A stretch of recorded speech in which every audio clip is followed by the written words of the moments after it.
யாருன்னு தெரிஞ்சு வச்சுக்கோங்க. இந்த தேர்தல் ஆணையம் அந்த வெப்சைட்ல போனீங்கன்னா அந்த பர்டிகுலர் பிஎல்ஓ ஆஃபீஸரோட ஃபோன் நம்பர் கூட நீங்கள் எடுத்து வச்சுக்கலாம். இன்கேஸ் உங்களை யாரும் ரீச் பண்ணலை, இல்லை உங்களுக்கு அந்த ஃபார்ம் கிடைக்கல அப்படின்னா நீங்கள் அவரை காண்டாக்ட் பண்ணி அந்த ஃபார்மை வாங்கி நீங்கள் ஃபில்அப் பண்ணி நீங்கள் சப்மிட் பண்ணலாம். ரொம்ப முக்கியமாக அதுக்கான அக்னாலஜ்மெண்ட்டை வாங்கி வச்சுக்கோங்க. இது எல்லாமே சரியாக செஞ்சாலும் இந்த எஸ்ஐஆர் மேலே சில டவுட்ஸ் இருக்கு. அது என்னன்னா, இந்த 6,36,00,000 வாக்காளர்களுக்கு ஒருத்தர் விடாம இந்த ஒரே மாசத்துக்குள்ள எப்படி எல்லாருக்குமே அந்த ஃபார்ம் போய் ரீச் ஆகும்? ஒண்ணு.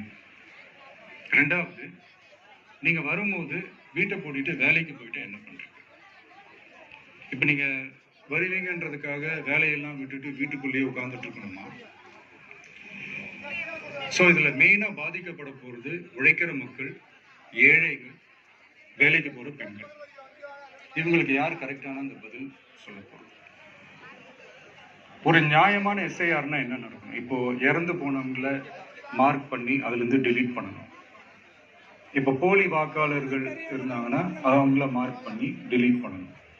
இப்போ ஆல்ரெடி ஓட்டு இருக்கிறவங்களுக்கு எதுக்கு இந்த ரெஜிஸ்ட்ரேஷன் என்ற பேர்ல இவ்வளவு குழப்பங்கள் அப்படின்றதான் இங்க கேள்வி.